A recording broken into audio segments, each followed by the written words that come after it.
Selamat malam Bapak Ibu dan saudara-saudara sekalian. Atau mungkin di sini juga ada adik-adik. Pada tutup kamera ya. Apa kabar semuanya? Hai Kak Fani. Baik, Saya Kak Nora, Kak Fani. Ya, terima kasih. Kembali kita bertemu dalam rangkaian acara Bulan Keluarga GKI Sutopo yang mengangkat tema secara umum yaitu Tuhan memulihkan keluargaku.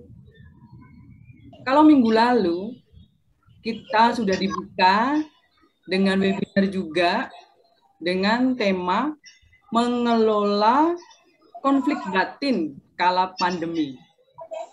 Hari ini kita akan webinar juga lanjutannya dan bahasannya lebih spesifik, yaitu tentang anak. Sebelumnya perkenalkan saya Nora dari Komisi Anak GKI Sutopo. Saya ditemani oleh rekan saya, Kak Fani, dari Komisi Anak Bajem Curug. Halo Kak Fani, apa kabar? Halo Kak Nora, puji Tuhan, sehat. Ya, itu juga Bapak Ibu, saudara semuanya yang dari Sutopo, dari Curug, dan dari Tiga Rasa. Apa kabar semuanya? Baik. Baik. Puji Tuhan ya. Oke, ya puji Tuhan. Walaupun masih pandemi seperti ini, kita bersyukur angka COVID juga semakin menurun ya. Kita berdoa untuk Karin. semoga kita semua juga tetap sehat dan semangat dalam menjalani hari-hari kita. Hari ini kita bersyukur ya Bapak Ibu, saudara sekalian, kita berkumpul bersama dengan keterbatasan. Kita bisa bertatap muka secara langsung, tapi puji Tuhan, Tuhan sediakan teknologi untuk kita semua, sehingga kita bisa berkumpul melalui Zoom pada petang hari ini. Nah, kira-kira hari ini akan ada apa ya Kak Nora ya? Iya Kak, hari ini kita webinar lagi.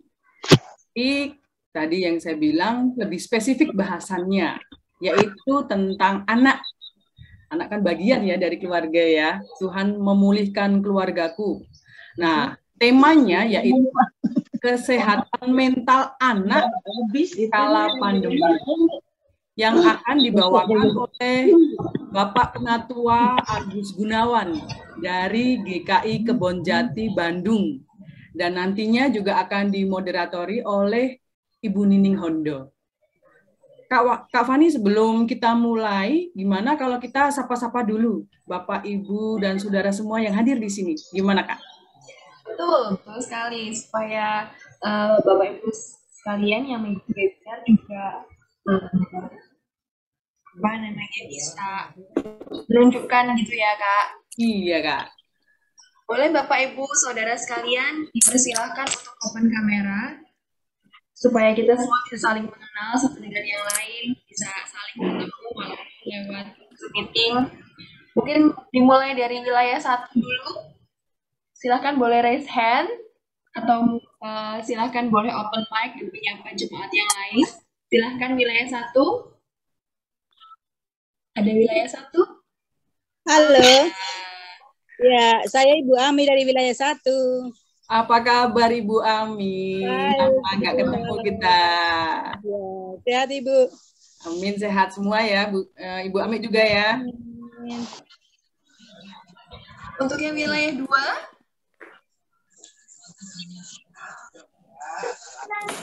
Aku masih wilayah 1. Oh, iya tadi. Masih wilayah 1. Kirorana, Bu. Selamat sore, Ibu Lana. Iya, apa kabar Ibu Rayu? Udah lama kita nggak jumpa. Iya, sehat selalu ya pokoknya ya. Baik. Kayaknya lebih mengenal Bundang deh dirimu. Iya betul. Ya kan, karena namaku kan jarang sekali disebut, jadi teman-teman tuh lebih mengenal namaku Bundang gitu. Iya. Ya kan? Iya. Nah tadi namanya ada Ibu Rahayu, jadi ikutin aja yang Ibu Rahayu sama ya. Sama aja. Oke, Mas sore semuanya ya. Ya, selamat sore untuk wilayah 1 dan wilayah 2 ada yang sudah hadir. Wilayah 1, 2 jadi 1, Bu. Oh, sorry. Wilayah 1, 2 ya. Oh iya, ada yang sudah hadir tapi masih belum buka kamera ya. Lalu wilayah 3. Giliran wilayah 3 mana bisa raise hand atau bersapa langsung. Selamat sore. Iya. Selamat sore Bapak. Warung. Ada Sintua Nami, Mau Tagalung. Oh iya, selamat malam Bapak, sehat. Sehat, Bu. Kota Barat juga. Selamat sore. Pak Yesus, selamat sore Bapak Ibu semuanya. Ikut aja. Iya. Waduh. Sama ke depan. Lalu wilayah 4. Ini rekan-rekan saya, wilayah 4. Halo, selamat sore. Ibu Nini. Saya wilayah 4. Iya. Selamat sore. Kalau gitu wilayah Jiak. Bapak Yusak ya. Selamat malam Bapak Yusak. Ada yang lain kah ini wilayah Jiak? Siap, hadir. Oke, sehat selalu ya. Ya, sama-sama Ibu. Wilayah BCI, ada nggak ini? Wilayah BCI ada. Nah ini warganya kemana ini warga BCI? Kalau gitu lewat wilayah Cimone. Selamat malam, Bapak Ibu. Selamat malam. Selamat malam, Mama Elo ya ini ya. Iya. Pak Yasa Cimone itu tadi. Oh iya. Ibu Evi ya, selamat Iya, iya malam. betul saya Cimone. Lali aku ya. Waduh. Kalau wilayahnya lah. Wong anyar kok, wong anyar. Ya, terima kasih. Selanjutnya wilayah kota. Ini berarti Kota Tangerang ya. Ini wilayah A. Nggak ada juga ini yang hadir wilayah kota warganya. Belum mungkin Kak, sebentar lagi. Oh ya, boleh. Mungkin pasukannya Kak Fani, Bajem Curug, mana ini? Iya, Baju Curug. Tadi sepertinya sudah ada beberapa. Oh iya, mana ini? Mana raise hand-nya? Atau bersapa-sapa langsung? Ya, ada Bu Muryani, ada Pak Teguh. Ada siapa lagi ya? Malam, Mbak Fani. Selamat malam. Iya. Selanjutnya terakhir nih, warga dari Tiga Raksa. Mana? Selamat malam, Bu. Selamat malam juga. Selamat malam, Kak. Ya, Bapak, Ibu, dan saudara-saudara, terima kasih atas kehadirannya ya. Semoga pengetahuan yang akan kita dapat nanti bisa bermanfaat bagi kita. Kalau perlu, Bapak dan Ibu dan saudara bisa siapkan catatan alat tulis atau siap-siap screenshot. Seandainya nanti ada bagian-bagian yang penting, yang akan lebih diingat, yang mungkin nanti juga akan dilakukan, diterapkan dalam keluarga. Jadi kita akan mengikuti webinar ini dengan santai, boleh siapin kopi atau cemilan, tapi kita juga akan serius. Ya, tadi mungkin ada yang terlewat dari wilayah Cipondoh belum disapa. Oh iya, maaf kelewatan. Hadir Kak Nora. Hai. Selamat sore Ibu Lydia. Pak Media ketinggalan, aduh. Hadir, telat tadi. Makasih. Oh, ini Ibu Penatua Komisi Aduh, ya Ibu ya. Mbak Yulia.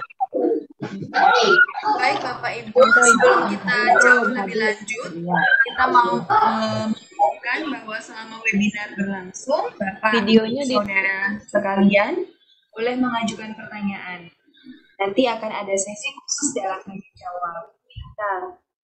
Nah, untuk pertanyaan yang menarik akan ada hadiah untuk Bapak Ibu sekalian ya. Dua pertanyaan yang menarik itu ya kan Nora? Ya, menarik ya hadiahnya.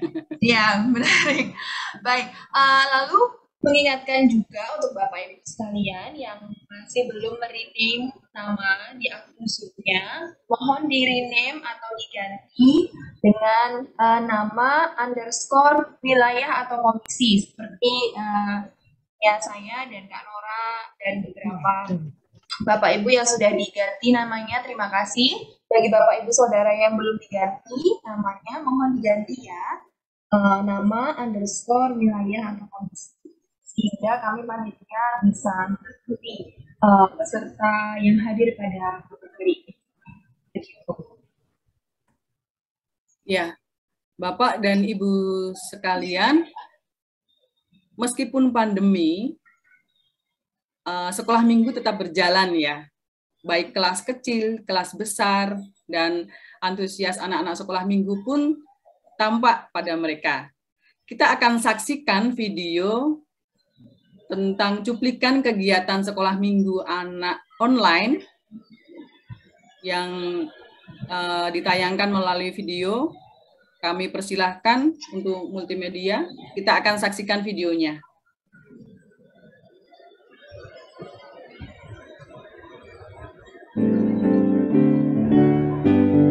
Nggak mau sapa lagi deh. Selamat pagi semua. Apa kabar?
Sampai jumpa di minggu depan. Selamat hari Minggu. Selamat hari Minggu. Hari Minggu. Tuhan Yesus memberkati. Dadah. Selamat hari Minggu. Tuhan Yesus memberkati.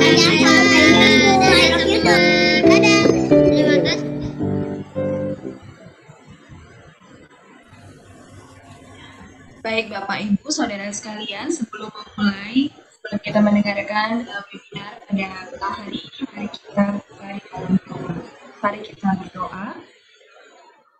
Bapa yang kami kenal di dalam nama Tuhan Yesus, pada petang hari ini Tuhan berkumpul dalam meeting untuk dapat mendengarkan webinar dan keluarga. Tuhan, saat ini kami rindu mendapatkan akal melalui webinar pada hari ini. Kiranya Tuhan hati dan hati kami, kiranya webinar pada hari ini boleh berkat bagi kami, keluarga, jemaat di GKI Solo, baik grup dan pos di Raksa Bapak.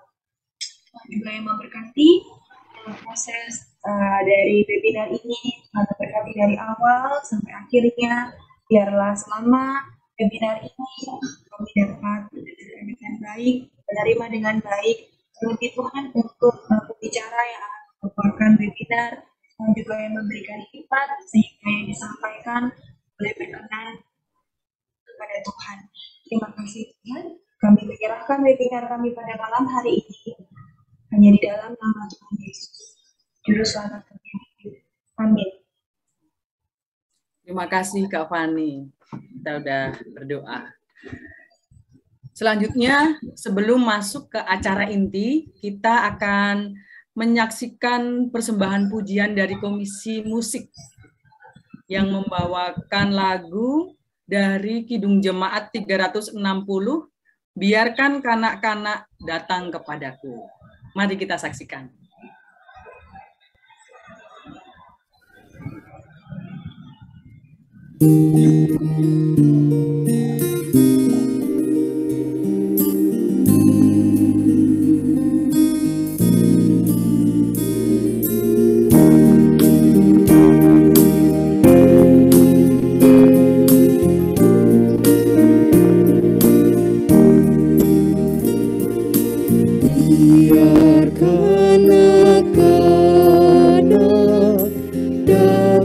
Kepadaku, itu sabda Yesus, Dia memanggilku. Ini aku datang, siap menghadapnya. Ini aku datang, Yesus memanggilku.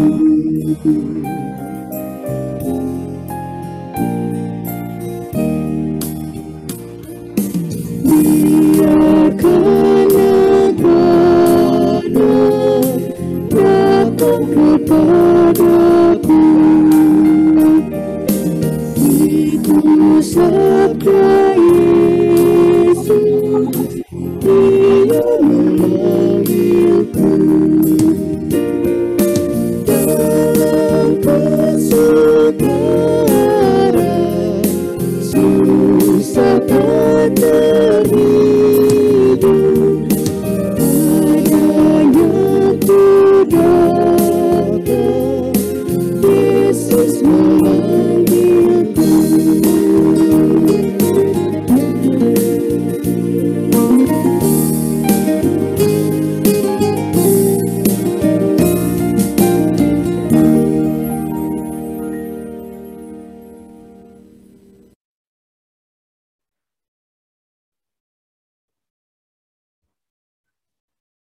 Ya, lanjut kita akan langsung mendengarkan acara inti kita.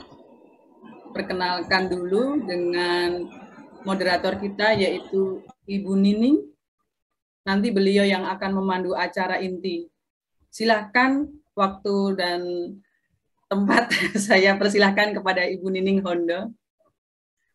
Baik, terima kasih Kak Nora dan Kak Fania. Bapak Ibu Jemaat Sutopo, kita masih semangat. Kalau Bapak Ibu masih semangat, boleh kita tepuk tangan 2 kali. Walaupun kita muted semua, tidak apa-apa. Kalau Bapak Ibu masih semangat, boleh kasih, apa itu namanya? I love you Korea. Baik, berbahagia sekali. Sore hari ini kita akan belajar satu hal baru. Mari kita siapkan diri kita untuk Tuhan perlengkapi melalui pengetahuan tentang kesehatan mental anak di kala pandemi. Nah, apa itu ya?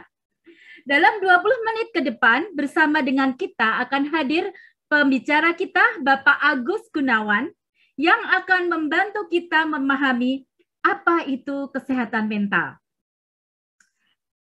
Nah, tak kenal maka tak sayang ya. Saya akan bacakan CV beliau agar kita semua mengenal siapa sih yang berbicara sore hari ini. Baik, pembicara kita malam hari ini adalah Bapak Agus Gunawan. Beliau ada bersama-sama dengan kita.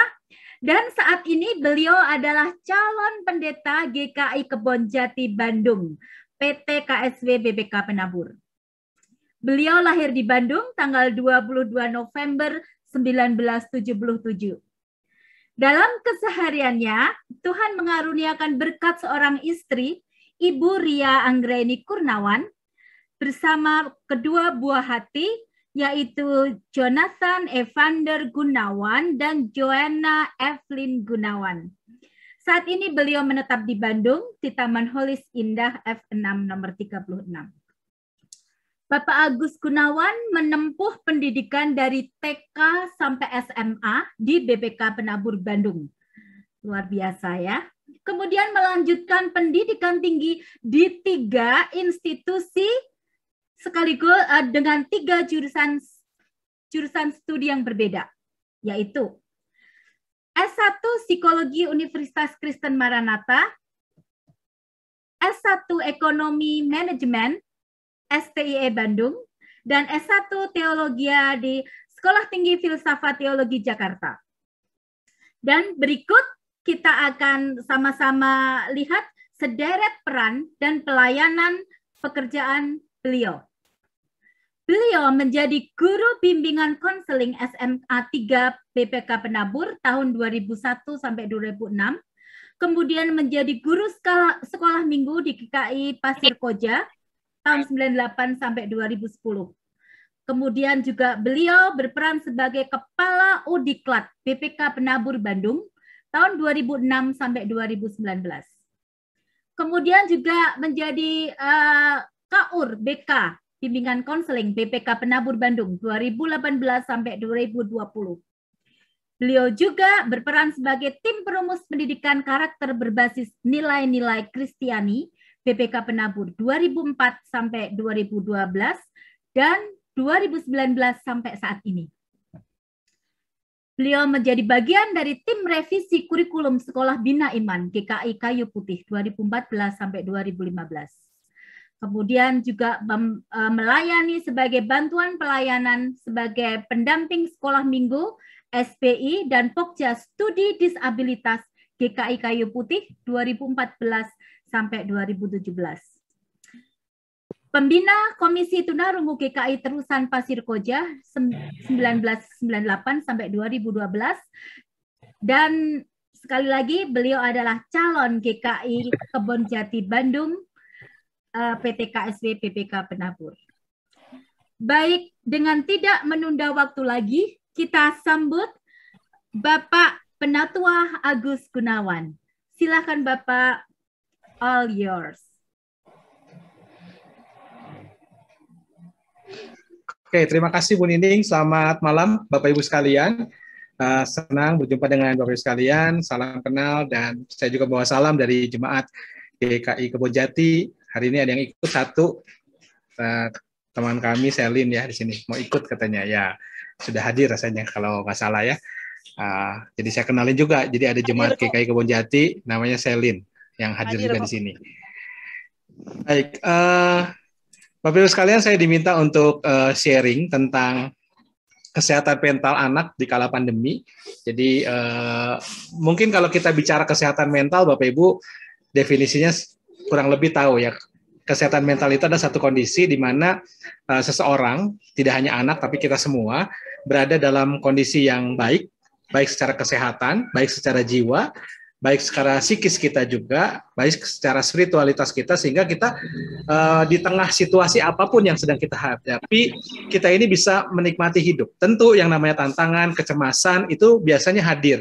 Tetapi kemudian karena kita punya kesehatan mental yang baik, biasanya hal itu tidak mengganggu. Bahkan beberapa hal misalnya yang menjadi stres kita itu ketika hadir menghinggapi kita, lalu kita punya kesehatan mental yang baik, maka justru kadang-kadang itu menjadi sebuah daya dorong untuk kita bisa keluar dari situasi yang sedang kita hadapi, atau kemudian kita punya skill baru ya menghadapi situasi yang sedang kita hadapi. Jadi kalau kita bicara kesehatan mental, maka ini bukan sakit mental ya, tetapi satu kondisi di mana seseorang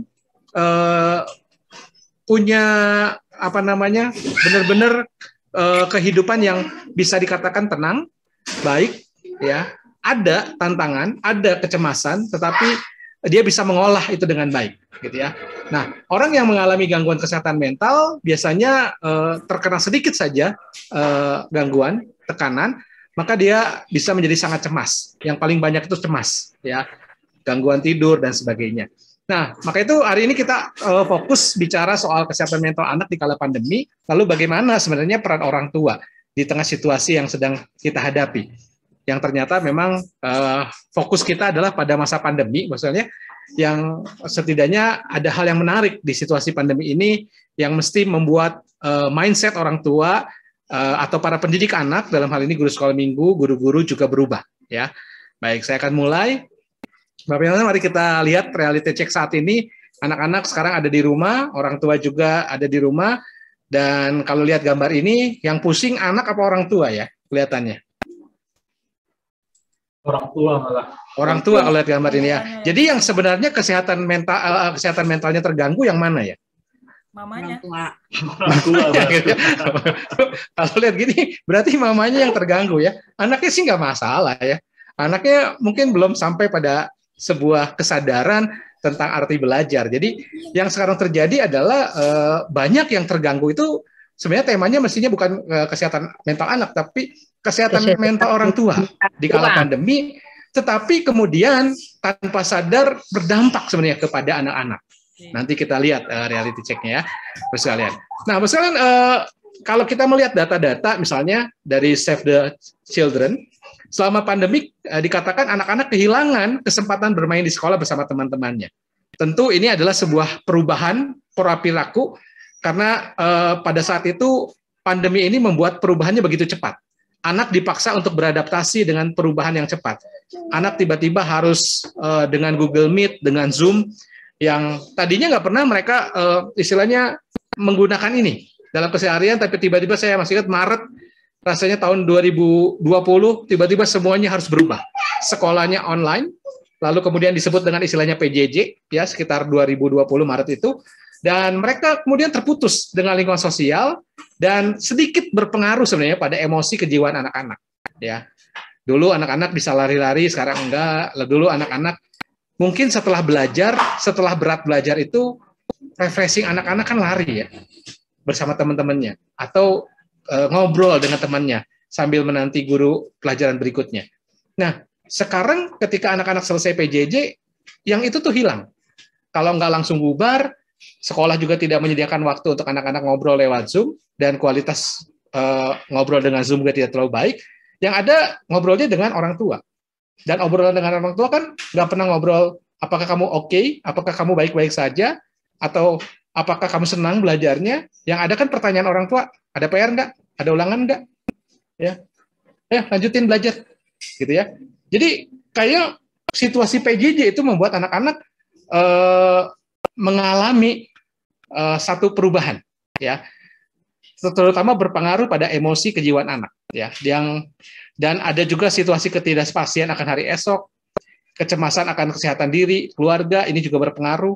Bahkan di Amerika dilakukan penelitian sejak 19 Maret 20 sampai 22 April 2001, ditemukan ada 6 hal yang berpengaruh pada kesehatan mental anak, yaitu ketika mereka dilakukan isolasi, PJJ, terlalu lama menatap gawai, ini juga mengganggu, ketakutan akan keturunan virus, itu juga faktor dari orang tua yang kayaknya terlalu panik juga, sehingga anak-anak tuh nggak ngerti apa itu pandemi COVID, terutama bagi anak-anak yang usianya sangat kecil, jadi betul-betul panik, keluar sedikit, tiba-tiba ada masker, pakai, gitu ya. Kadang-kadang orang tua nggak sadar ya, yang anak-anak jadi panik ya, apa yang terjadi gitu ya. Lalu kurang aktivitas fisik, dan belum lagi ada paparan berita hoax yang muncul. Ini juga berpengaruh terhadap kesehatan mental ya. Belum lagi ada gangguan tidur yang berpengaruh juga pada masalah perilaku. Anak menjadi rewel dan sebagainya karena gangguan tidur, karena nggak jelas ya antara capek dan enggak itu nggak kelihatan. Jadi kalau di sekolah kelihatannya capek itu karena dia beraktivitas. Kalau di rumah itu capek karena duduk, karena lelah duduk dan nggak ngapa-ngapain. Itu juga bisa menjadi sebuah hal yang membuat dia capek misalnya. Nah, maka itu Bapak Ibu kita mesti memahami dunia yang ditinggali anak-anak kita ini sekarang berubah 4 kali lebih cepat dari sekolah-sekolah kita. Itu dikatakan oleh Dr. William Dejet dari International Center for Leadership and Education itu tahun 2001. Dan ketika situasi pandemi, tampaknya kita boleh mengatakan dunia yang ditinggali anak-anak kita berubahnya 2 kali lebih cepat. Bukan lagi 4 kali lebih cepat, tapi 2 kali lebih cepat. Ya, kita tentu gereja aja berkenalan dengan situasi teknologi digital ministry ini yang tampaknya membawa kita nggak bisa kembali lagi kayak dulu. Dua-duanya harus kita jalanin, sebab misalnya kayak dunia digital ini kan menjadi mimbar terbesar sekarang. Artinya siarannya, pewartaannya GKI Sutopo misalnya tidak hanya didengarkan oleh jemaat GKI Sutopo, begitu dia masuk YouTube, maka semua orang bisa mendengar. Mimbar kita menjadi lebih besar. Sekolah minggu juga sekarang mimbarnya menjadi besar ketika kita menggunakan YouTube. Ya, yang mendengarkan sekolah minggunya bukan hanya GKI Sutopo, tapi gereja lain. Maka saya juga menarik ketika di sekolah minggu kami, GKI Kebonjati, kemarin saya mengatakan tantangan kita sekarang adalah menyiapkan sekolah minggu bukan hanya 1 minggu sekali, tapi bagaimana kita memberikan alternatif tayangan kepada anak-anak yang sekarang lebih banyak di dunia YouTube yang nggak tahu di sana itu apa yang memuridkan mereka maksudnya. Maka itu kalau saya search buat anak-anak nggak banyak tayangan-tayangan yang baik untuk anak, yang buruk banyak gitu ya. Lalu kemudian apakah gereja misalnya membiarkan begitu saja? Maka itu sekarang tantangan, sekolah minggu nggak bisa 1 minggu sekali. Kita harus punya YouTube channel sendiri yang isinya setiap hari punya produksi siaran-siaran buat anak-anak. Sebab saya menginginkan misalnya yang kalau saya punya anak, saya punya satu tempat di mana anak-anak belajar. Ada cerita sebelum tidur, ada sapaan GSM, ada kuis Alkitab di hari Rabu misalnya, ada anak-anak berbagi cerita di hari Kamis, hari Jumatnya ada apa, sehingga itu akan menjadi tayangan yang menarik. Ya, sebab kalau enggak, anak-anak cuma 1,5 minggu setiap minggunya, dan ketika enggak menarik, mereka pindah channel dengan mudah sekarang. Kalau orang tuanya tidak mendampingi. Dan banyak hal yang membuat anak-anak mempengaruhi dunia anak-anak, cara berpikir anak-anak, dunia yang ditinggalinya berubah 2 kali lebih cepat. Makanya sekarang antara orang tua dan anak seringkali terjadi clash. Dan itulah yang sebenarnya menyebabkan terjadinya gangguan kesehatan mental. Ya. Nah, makanya itu memang dunianya berubah. Dulu kalau orang lulus itu 75% udah punya modal untuk bekerja dan bisa sukses. Tapi sekarang meskipun dia sudah lulus dari S1, S2, dikatakan hanya 2%. Karena dunianya berubah, maka dia harus terus belajar. Di dunia yang sekarang ini sangat berubah dengan sangat cepat. Dan ini tantangannya. Kita sedang mempersiapkan anak-anak ke masa depan, tapi kita kan orang-orang diajar di masa lalu. Ya, kita nggak tahu di masa depan kayak apa, dan mereka akan memasuki masa depan. Sehingga ada beberapa hal yang ketika anak-anak ingin menjadi ini nggak make sense buat orang tua. Contoh ketika tahun 2002, ketika saya jadi guru BK, ada satu murid yang mengatakan, saya mau jadi DJ, Pak. Ya. Gimana caranya saya seorang guru BK menjelaskan bahwa nggak jadi DJ itu nggak apa-apa ke orang tua pada tahun 2002. Sebab kalau kita bicara DJ, mindset orang tua apa bos sekalian? Diskotik, hiburan malam, gitu ya, dan sebagainya. Saya pun sama sebagai guru BK, mindsetnya mindset orang lama. Maka saya mengatakan, apa tidak ada profesi lain? Belum lagi ada yang bilang, saya mau jadi bartender. Murid saya mengatakan gitu, 2 murid, bartender, satu DJ. Ya. Tapi mereka membuktikan kalau jadi bartender, jadi bartender terbaik di Indonesia sekarang ada di Hotel Mulia gitu ya. Yang satu menjadi DJ terbaik. Misalnya menciptakan lagu buat para artis-artis sekarang yang ada di Indonesia.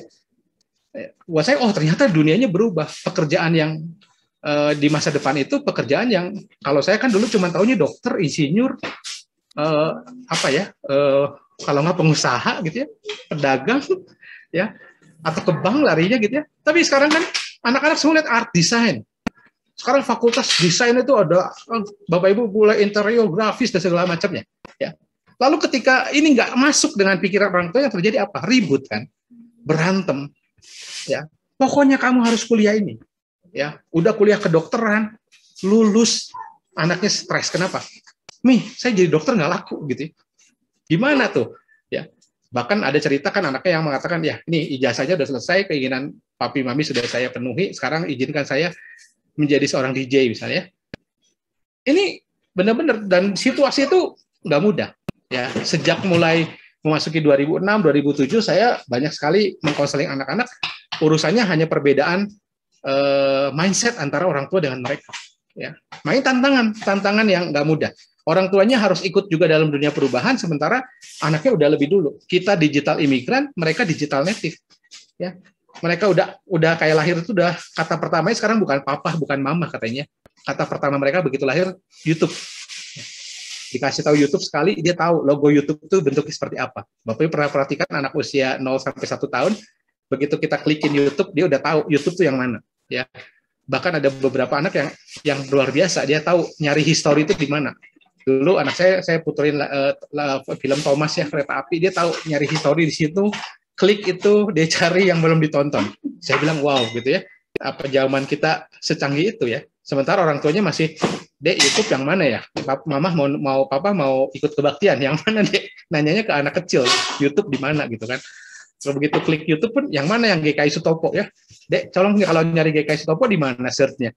Anak kita lebih tahu gitu kan. Nah, ini dunianya udah berbeda. Ya.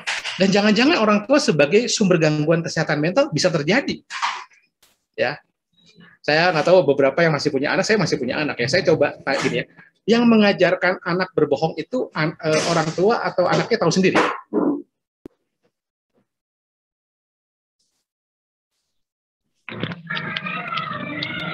Menurut saya berbohong itu akhirnya jadi skill anak karena orang tua. Dari mana? Contoh gini ya. Bapak Ibu kalau ngajarin anak belajar kan pengen dapat nilai bagus atau pengen dia tahu cara belajar. Pasti pengen dia nilai bagus kan? Lalu yang dilakukan apa? Tanya jawab. Ya. Tanya jawab semalaman, anaknya nggak hafal-hafal, bahasa kita kan selalu begini. Papa mama aja baca sekali hafal. Kamu udah berkali-kali nggak hafal. Ini kesalahan lagi. Kenapa? Otak kita berkembang udah lebih utuh daripada anak-anak. Maka kalau kita baca dengan pengalaman kita 1 kali, itu pelajaran SD kita hafal. Ya anak kan belum tentu hafal. Ya, dia nggak tahu Presiden Indonesia kedua. Kalau kita menghidupi Presiden Indonesia kedua, dia menghafal Soekarno, Soeharto itu siapa kan nggak tahu gitu. Ya, nah setelah itu setelah belajar semalaman sampai hafal, sampai dimarahin, sampai nangis-nangis biasanya. Besok paginya tuh saya suka lihat juga di motor.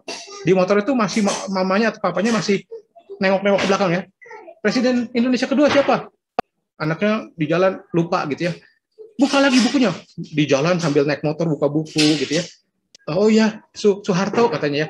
Ingat, ulangi 5 kali. Soeharto gitu sampai sekolahan ya.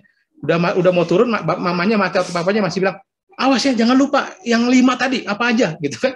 Anaknya masuk. Nah, ketika anaknya yang dapat tuntutan seperti itu, nggak jarang dia nggak punya ketenangan. Itu gangguan kesehatan mental. Maka dia panik, dan kepanikan membuat dia akhirnya kehilangan memori. Dan ketika ujian, loss. Mungkin dapat 8, mungkin dapat 7, mungkin dapat 6. Yang parah kalau dia kehilangan setengah memori, dia dapat 5. Nah, ketika dia pulang, orang tua bisa menerima nggak kalau nilai anaknya 5, padahal udah semalaman belajar? Saya yakin semua nggak pada bisa menerima itu. Pasti marah semua. Ya. Nah, apa yang anak pelajari? Yang anak pelajari adalah orang tua tidak bisa menerima kegagalan saya. Maka besoknya ketika ulangan lagi, dapat lagi nilai yang sama, pertanyaannya sekarang dikasih lihat orang tua atau disembunyikan? Biasanya disembunyikan, apalagi kalau udah kelas 3, kelas 4 itu disembunyikan. ya.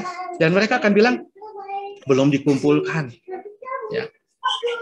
Lalu mereka belajar tanda tangan sendiri, misalnya begitu ya. Ada kasus-kasus yang seperti itu, sekalian.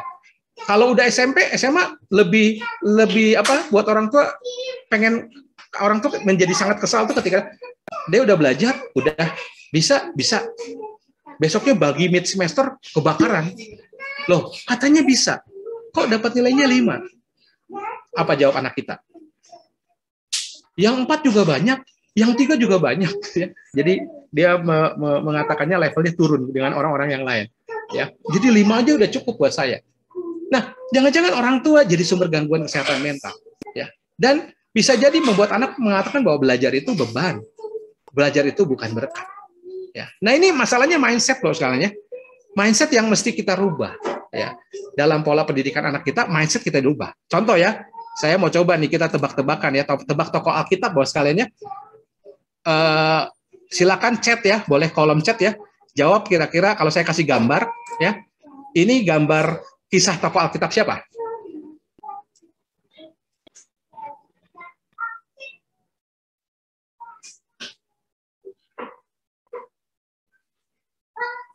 Narnia ya. Daniel. Kalau kita bicara singa, selalu mindset kita Daniel ya. Padahal kalau lihat gambar kedua, mungkin masih Daniel nggak? Bukan, ya. Pasti jadi Simpson. Ya. Apalagi kalau dikasih lihat gambar ketiga. Betul ya? Jadi Simpson. Nah, ini mindset. Kali-kali kita melihat singa langsung mikirnya Daniel, gitu ya. Nah, sekarang saya coba lagi kasih ngelihat bahwa mindset kita kadang-kadang belum bisa berubah nih misalnya. Yesus itu dilahirkan di A Nazaret pakai S atau B Nazaret pakai Z. Pilih A atau B. Oh, banyak yang B ya, mereka B. Ya. A, ada yang A juga pakai S ya, KBBI katanya ya. Apakah yang betul A atau B? Perhatikan lagi soalnya. Yesus dilahirkan di Bethlehem, betul. Ya, Yesus itu dilahirkan di Bethlehem, bukan di Nazaret. Jadi dua-dua pertanyaan ini salah. Ya, mau S mau Z salah, sebab Yesusnya dilahirkan di Bethlehem, sekali ya. Nah itu mindset kita. Kalau lihat soal, pilihannya cuma ya atau B, nggak boleh yang lain. Padahal mungkin ini salah. Ini contoh mindset, ya. Mindset yang kadang-kadang fix, ya. Lihat soal pilihan ganda, meskipun salah ya udah jawab aja A atau B. Tapi kalau yang sadar, oh ini bukan A, ini bukan B, ini Bethlehem, ya. Mindset tuh mesti berubah seperti ini, misalnya. Nah, maka itu ini yang menarik bahwa sebagai orang tua kita mesti mengembangkan diri ke growth mindset, ya. Orang-orang yang fixed mindset lebih sering kena gangguan kesehatan mental. Dia nggak bisa melihat perubahan, bahkan dia takut dengan perubahan. Tapi orang growth mindset kegagalan aja jadi kesempatan untuk bertumbuh. Nah, maka itu ini penting kita memahami bahwa tren pendidikan masa depan itu sebenarnya pendidikan ditujukan untuk perubahan perilaku, kesiapan masa depan, dan kemampuan berkarya. Jadi pendidikan itu bukan menyiapkan anak untuk dapat menjawab soal, loh sekalian. Ya. Betul, latihannya itu untuk bisa menjawab soal.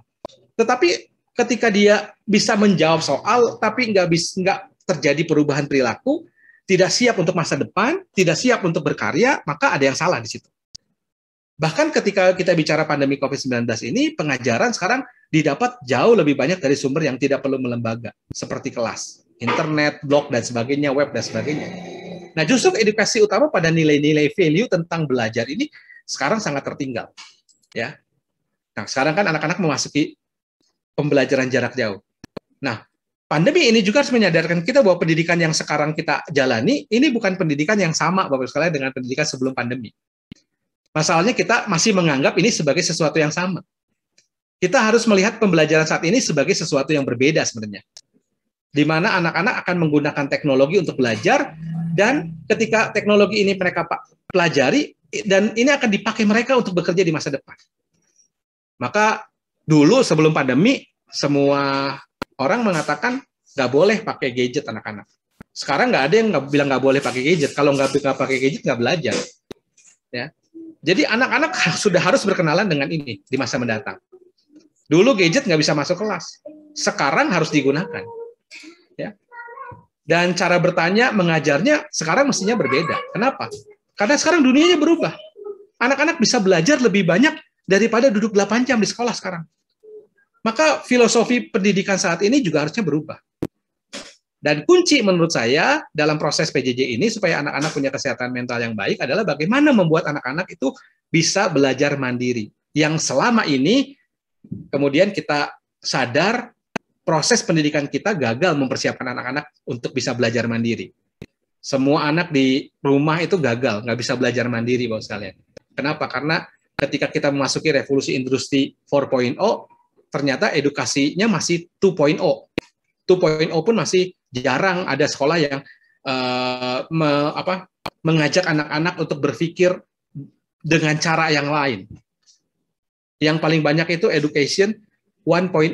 Saya kemarin ngeriset sekolah SMA di Bandung, bahkan proses pembelajaran itu masih 1.0, satu arah. Guru menerangkan, guru memberi soal, anak-anak menjawab soal. Ya. Bahkan di jenjang SD belum ada, tidak boleh jawaban ikan air tawar itu di luar ikan mujair dan ikan mas misalnya, yang ada di fotokopian yang harus dihafalkan anak-anak. Ya. Maka itu belajar itu sebenarnya nature dari manusia, karakter utamanya. Maka yang penting adalah orang tua bagaimana di tengah pandemi ini, di new era ini, ketika anak-anak harus memiliki kesehatan mental yang baik, adalah mempersiapkan anak-anak untuk mampu belajar mandiri. Ketika dapat nilai, maka memang harus memahami, saya sering bicara juga dengan guru-guru di sekolah, bahwa nilai itu kan evaluasi.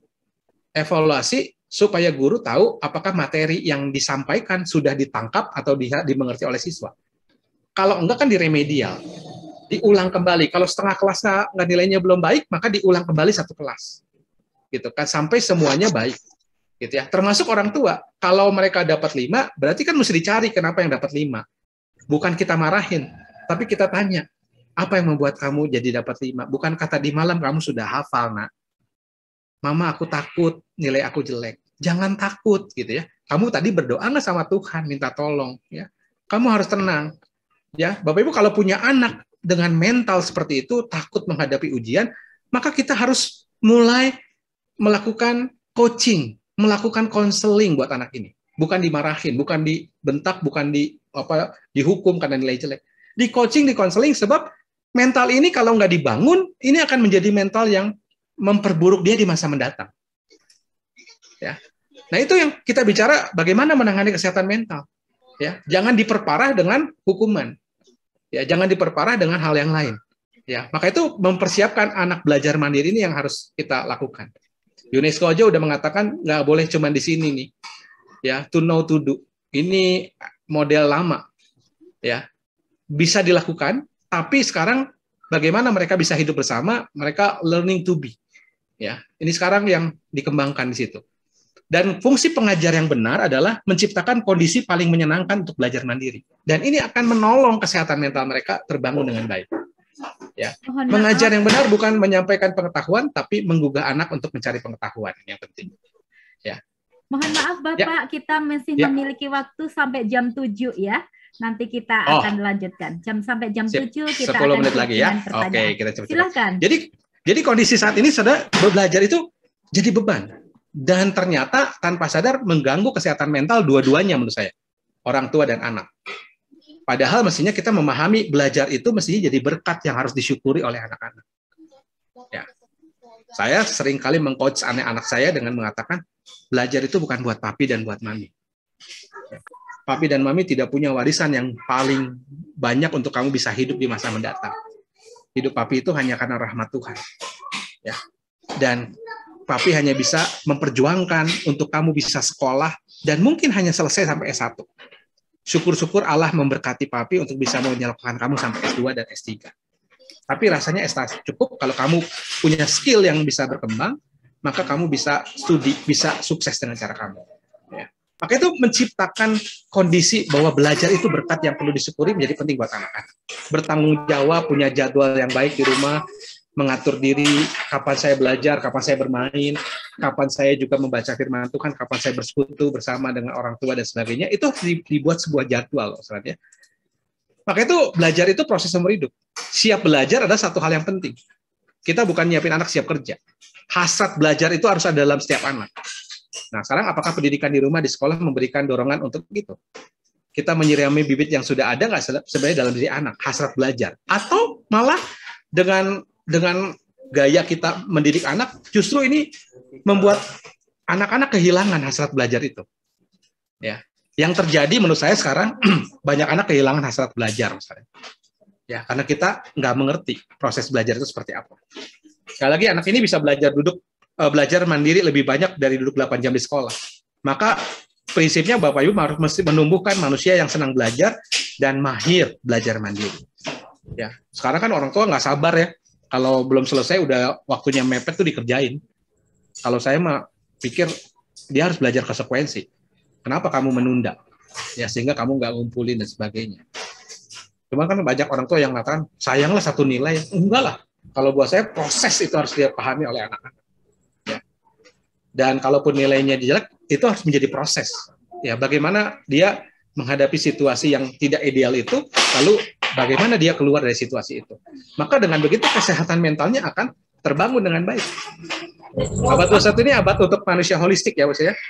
Bahwa yang penting itu juga bukan sekedar akademis tinggi, tapi ada hal-hal yang non-akademis yang berhasil.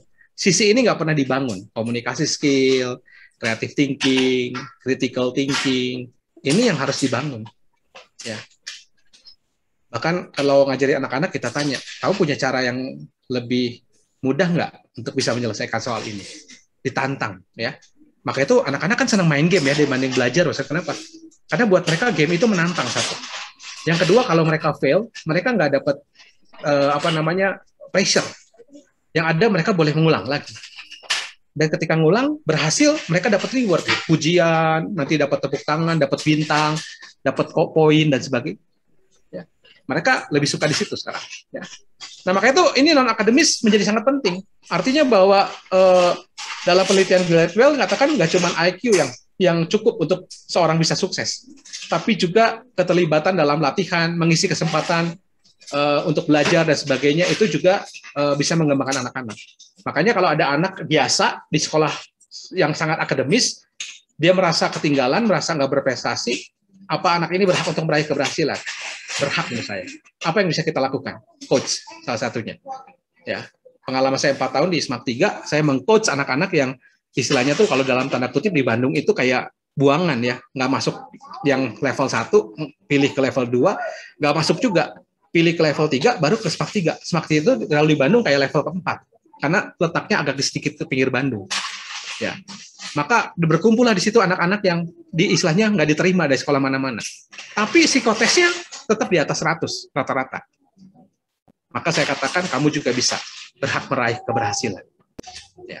Nah itu dari yang non-akademis menjadi kemudian ada beberapa yang muncul sisi akademisnya. Caranya gimana? Di coach, di counseling. Ya. Dulu dapat pressure kalau dia gagal, sekarang nggak dapat pressure. Gagal kita coba lagi, apa yang kurang? Anak-anak belajar mengevaluasi kegagalannya. Nah, abad 21 menuntut kehadiran SDM yang multitasking, menjadi super spesialis terkemuka atau menjadi orang yang siap beralih.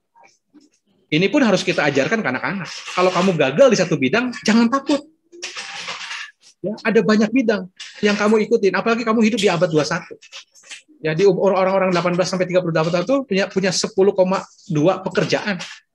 Dan itu membutuhkan cross cutting skill, butuh kemampuan-kemampuan lain yang nggak cuma satu. Maka itu kamu bisa jadi apa saja di sini sekarang. Ya. Maka itu kembangkan sisi-sisi non-akademis, kembangkan kemampuan belajar kamu, itu yang penting. Orang-orang yang berhasil ada orang-orang yang mampu belajar di abad 21 ini. Lalu ketika bicara teknologi, kemajuan teknologi bisa menciptakan lapangan pekerjaan, bisa juga memusnahkan lapangan pekerjaan. Maka itu mari menjadikan mereka sahabat teknologi yang bertanggung jawab.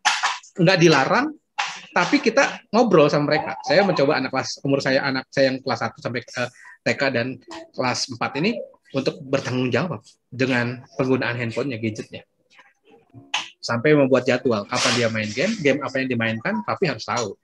Ya, bahkan kita nanya, main apa sekarang? Among Us, Pi. Among Us itu apa? Ini, Pi, game bunuh-bunuhan. Tapi papi nggak boleh ketahuan kalau ngebunuh orang. Waduh, kamu belajar apa dari game itu? Kayak tanya kan. Boleh gitu membunuh? Nggak boleh, Pi, kata Alkitab. Oke. Sampai situ saya paham, ini hanya game. Saya bilang, jadi itu hanya game ya. Pada kehidupan sebenarnya kamu nggak boleh melakukan itu.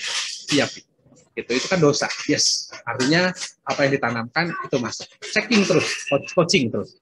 Ya, abad 21 ini abad untuk mereka kreatif, mendidik anak menjadi kreatif merupakan hal yang penting di masa kini untuk menghadapi berbagai perubahan. Dan menarik, abad 21 ini abad untuk wirausaha ya. Kebanyakan atasan di negara maju mulai tahun 2020 adalah diri sendiri. Ya. Sekarang anak-anak tuh lulus bukan untuk bekerja. Sekarang banyak yang berpikir untuk menciptakan lapangan pekerjaan. Makanya banyak anak-anak yang nggak senang kerja. Jadi anak-anak generasi Z ini, Bapak Ibu, kalau punya perusahaan biasanya nggak betah, cepat pindah. Lama-lama dia berhenti cari bikin kerjaan sendiri, usaha sendiri. Bahkan bekerja itu menjadi batu loncatan untuk dia menjadi konsultan lah, untuk dia menjadi apalah ya, buka biro sendiri dan sebagainya. Nah, makanya itu penting juga di abad ini membangun karakter. Einstein mengatakan yang menjadikan seorang great scientist itu karakternya, bukan hanya intelektualnya. Martin Luther King mengatakan dua-duanya itu adalah true education. Ya, kenapa penting? Karena karakter ini menentukan siapa kita. Ya, menentukan perbuatan kita, sikap kita di masa mendatang, dan segala sesuatu berasal dari karakter. Dan karakter ini dibentuk dengan cara apa? Caranya coaching dan konseling, Bapak sekalian. Nggak ada cara lain dengan anak-anak kita ya. Kenapa perlu bangun karakter? Nah, ini menarik nih. The Lost Wallet Experiment. Tahun 95 percobaan dompet hilang. Ada 1.100 dompet, masing-masing $50, dijatuhkan di tempat-tempat umum di berbagai negara. Pengen tahu berapa orang di dunia yang jujur. Ternyata 56% kembali, 44% nggak ada kabar beritanya. Cukup memuaskan karena ternyata orang-orang di dunia masih ada yang jujur, 56%. Tapi ada yang kembali 100%, Bapak sekalian. Negara mana nih kira-kira yang kembali 100%? Tebak-tebakan ya, negara mana? Coba ya pikirin tebak-tebakan, kira-kira saya buka ya. Yang 100% itu Norwegia, Denmark. 67% itu Amerika. 35% Italia. 35% lagi Swiss. 30% lagi Hong Kong. Nah, ini yang terakhir nih. 21% negara mana nih kira-kira Bapak Ibu? Senyum-senyum ya. Pasti mau menjawab Indonesia semua ya. Meksiko ternyata ya. Katanya Indonesia tidak dilibatkan dalam penelitian ini. Sebab sebelum dompetnya dijatuhkan sudah hilang. Ya. Nah, itu bohong. Saya hanya bercanda saja. Tapi Indonesia pernah dilibatkan, Bapak Ibu boleh masuk The Lost Wallet Experiment. Coba lihat di tahun berapa itu pernah dilibatkan, masih lebih baik dari Malaysia. Saya lupa berapa persen yang kembali itu. Ya, ada berapa persen, masih memang di bawah 50%, tapi ada yang kembali lah. Sekitar berapa itu? 21 atau 12, saya lupa. Udah lama saya baca Lost Wallet Experiment. Tapi ini yang penting. Baik. Apa yang, ini terakhir ya, apa yang baik. Alasannya mengembalikan? Ini yang penting. Alasan mengembalikan itu adalah yang pertama, didikan orang tua untuk melakukan hal yang benar. Yang kedua, faktor iman agama. Dan yang ketiga adalah faktor empati. Jangan-jangan orang yang kehilangan ini membutuhkan. Nah, Bos lihat di tiga hal ini. Ya, untuk kesehatan mental anak, untuk karakter anak, maka yang pertama adalah didikan orang tua untuk melakukan hal yang benar. Yang kedua, faktor iman agama. Dan yang ketiga, faktor empati. Nah, mungkin itu dulu sebagian yang bisa sampaikan. Ada beberapa materi lagi, nanti mungkin akan bisa menjawab, dimunculkan ketika ada pertanyaan-pertanyaan. Ya, saya kembalikan ke Bu Nining dulu. Baik, terima kasih Pak Agus. Wow, ya. Luar biasa. Saya sendiri belajar hal-hal baru, menjadi eye opener, membuka mata saya terhadap pendidikan anak-anak. Nah, Bapak Ibu Jemaat Sutoko, malam hari ini kita akan membagi sesi bertanya dalam 2 termin. Yang termin pertama, saya akan berikan kesempatan untuk 3 penanya. Mohon izin untuk mengingatkan bahwa tolong buka kamera pada saat menanya atau bisa tulis di kolom chat. Silahkan dan ingat ada kesempatan baik pada saat Bapak Ibu bertanya. Silahkan panitia mohon dibantu untuk Bapak Ibu yang ingin bertanya. 3 penanya, saya persilahkan.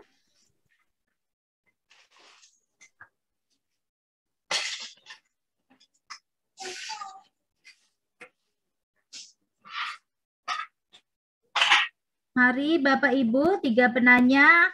Boleh saya buka rahasia? Ada loh kesempatan untuk 2 pertanyaan terbaik.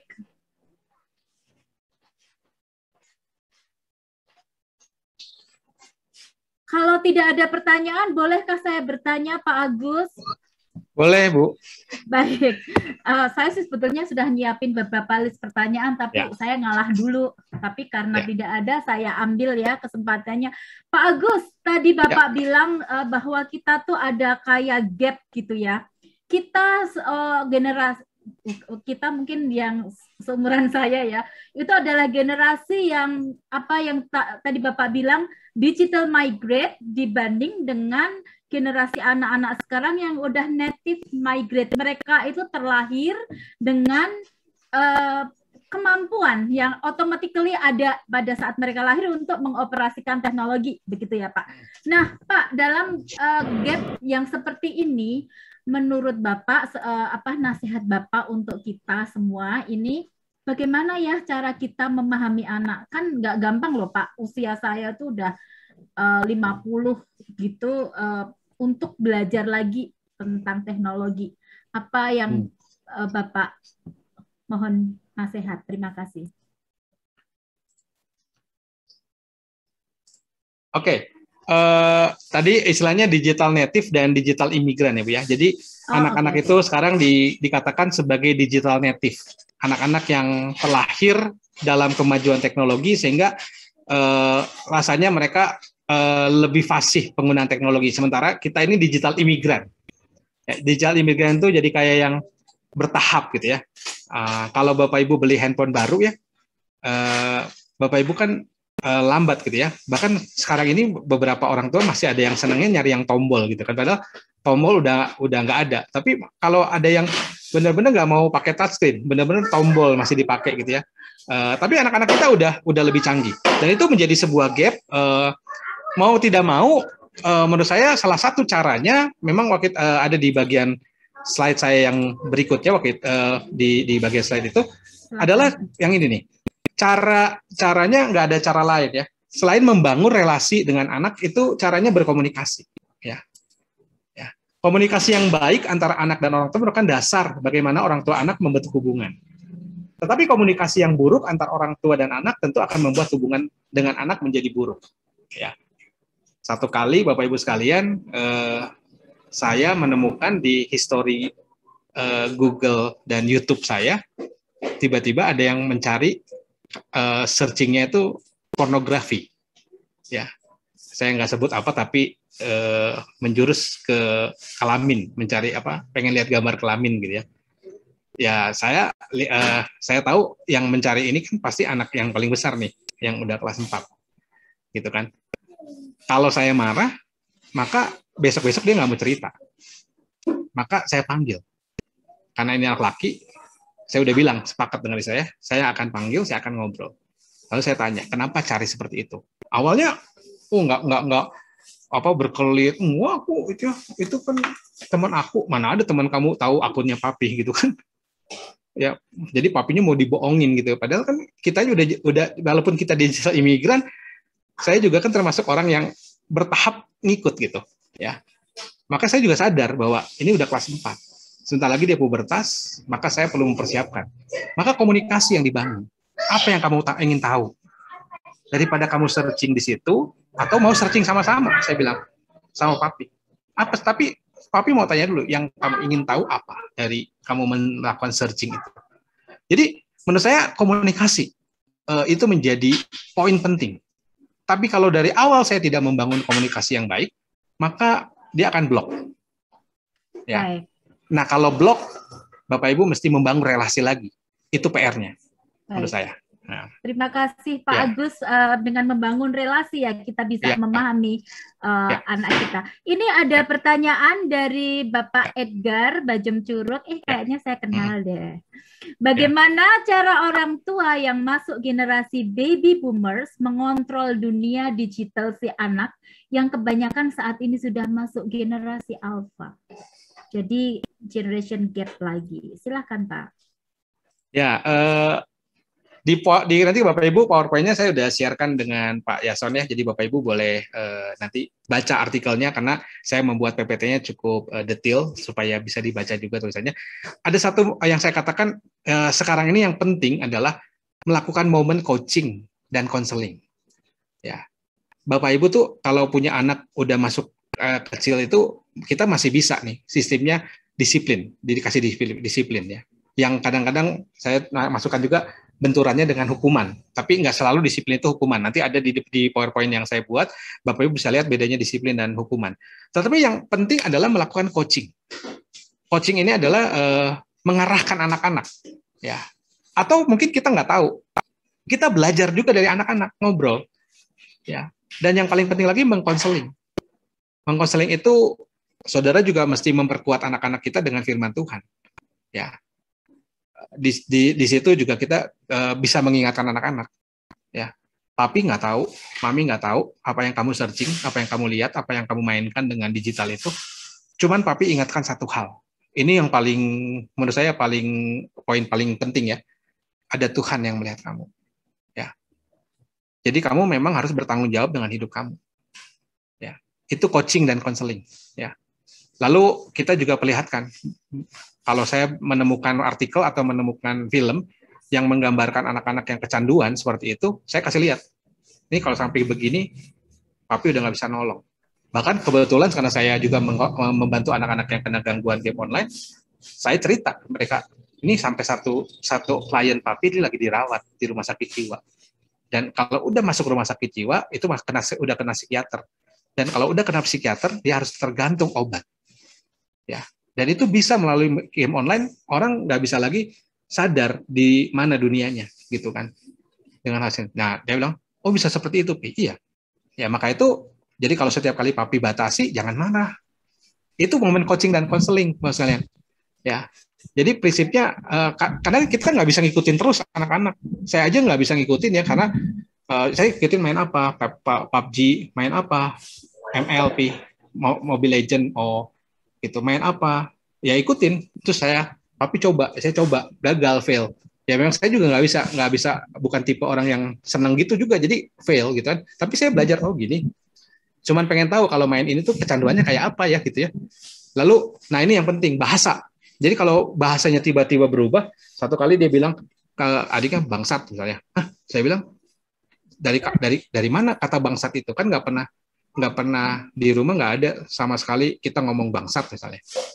Lalu kita tanya, dia cerita nonton ini tayangannya Teguh yang ngebahas game. Di situ kan ada, wah si bangsat nih kita kejar. Wah saya bilang maaf ya, papi blok tayangan ini. Kenapa? Karena ternyata kamu nggak bertanggung jawab. Kenapa? Bahasanya kamu gunakan untuk ke adik kamu, saya bilang. Ya sampai bahasanya baik dan bisa bertanggung jawab dan tahu. Terus dia nanya lagi, emang bangsat itu apa? Oh ternyata dia nggak tahu, coaching. Ya, bangsat itu kan pencuri, orang yang dianggap gitu ya.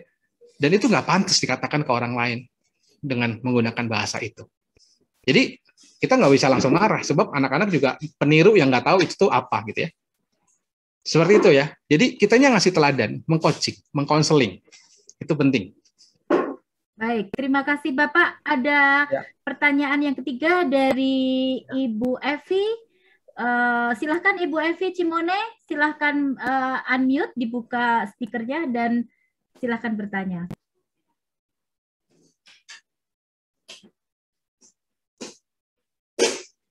Monggo Bu.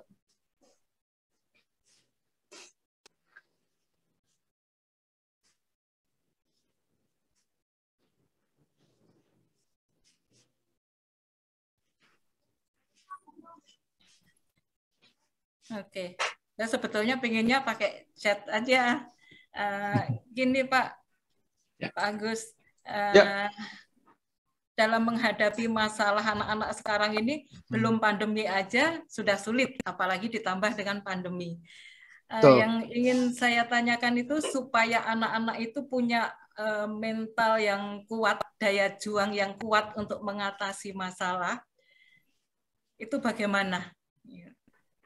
Karena Gen Z itu kan maunya apa-apa cepat, instan, gitu.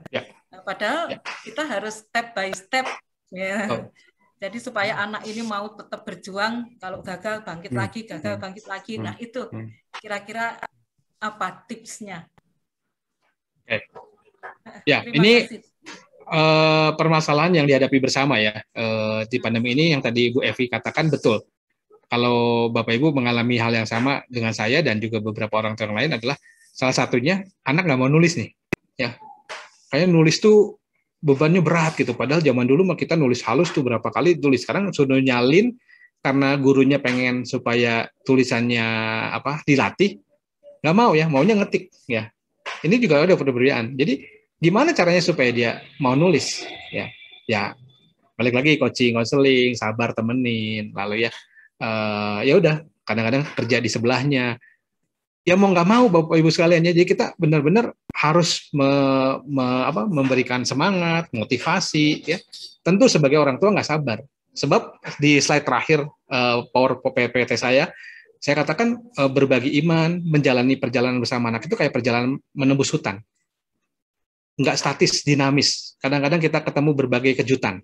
Kadang-kadang mendatangkan sukacita, kejutan itu tiba-tiba aneh. Anak-anak Gen Z itu menyenangkan kita, tiba-tiba pinter, hebat, heboh, bisa ingin dipuji dan sebagainya.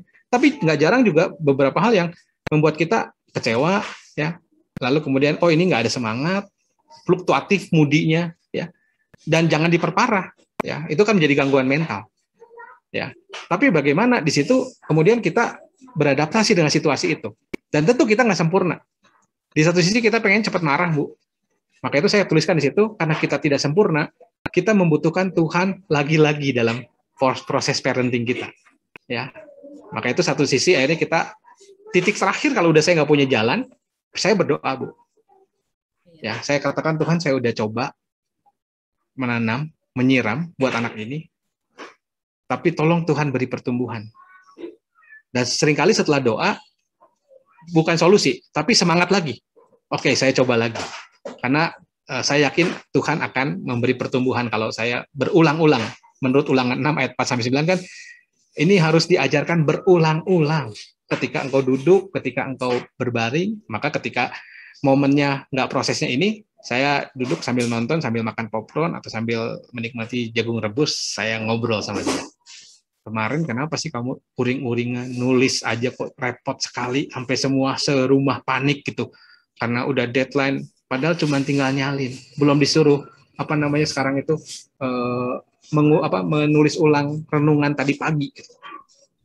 Nah di momen itu dia cerita kenapa pegel lah gini-gini. Nah itu langsung kita coaching. Kalau kamu sedikit mengeluh, dunia yang kamu hidupi itu berubahnya 2 kali lebih cepat. Saya kadang-kadang ngajak dia berpikir jauh. Di depan itu kamu bisa ketinggalan, orang udah jalan ke sini, kamu masih di sini. Ya. Maka itu coba rubah ya. Bahkan saya pernah ngomong gini, satu kali kamu nggak ada lagi papi, nggak ada lagi mami. Kamu akan hidup dengan diri kamu sendiri. Ya. Tapi kamu harus yakin ada Tuhan, dan kamu harus mengupayakan hidup kamu. Ya. Dan papi yakin ketika kamu lahir itu, saya suka bilangnya, itu udah ada rencana Tuhan buat kamu, yang papi nggak tahu. Gitu. Dan ini lagi-lagi dicari sama-sama jalannya. Nah itu coaching, konseling. Nah di momen-momen makan jagung yang nggak lagi prosesnya itu yang perlu dilakukan, yang itu sering dilupakan oleh orang tua. Orang tua kan selalu melihat yang terjadi, lalu pilihannya antara marah atau coaching. Ya, dua-duanya nggak efektif kadang-kadang. Berhenti, cari momen lain. Baik, terima kasih sekali Pak untuk saran-sarannya. Terima kasih Bu Evi, saya juga jadi ikut belajar dari pertanyaan Ibu. Termin pertama sudah selesai, kita sudah ada 3 pertanyaan. Pak Agus, apakah boleh langsung atau panitia boleh langsung masuk ke termin kedua karena sudah ada beberapa pertanyaan di chat? Silakan Bu, silakan. Oke, baik. Pertanyaan selanjutnya adalah dari Bu Yepi dan Bapak Wong Sikiat.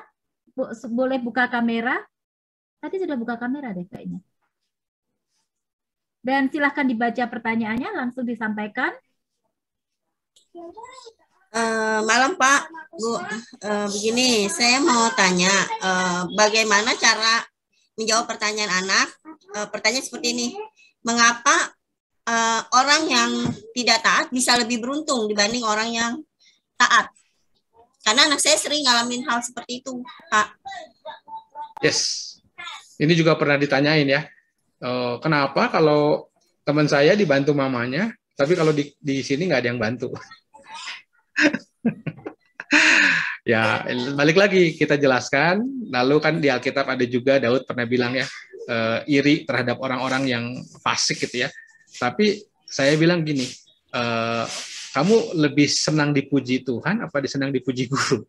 Ya. Kalau senang dipuji dua-duanya.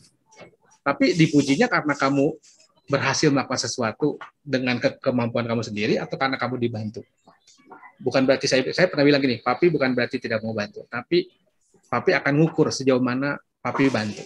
Sebab sekali lagi kamu harus bisa belajar mandiri, saya bilang gitu. Ya. Jadi nggak usah peduli dengan orang lain yang dibantu, yang nggak taat tapi hidupnya mujur, nggak masalah, gitu ya. Nggak taat tapi mujur, buat apa? Lebih baik buat saya juga pernah bilang gini, saya lebih bangga punya anak yang udah berusaha, lalu nilainya juga belum mencapai maksimal. Buat saya lebih bangga itu daripada kamu nggak ngapa-ngapain tapi nilainya bagus tapi karena nyontek.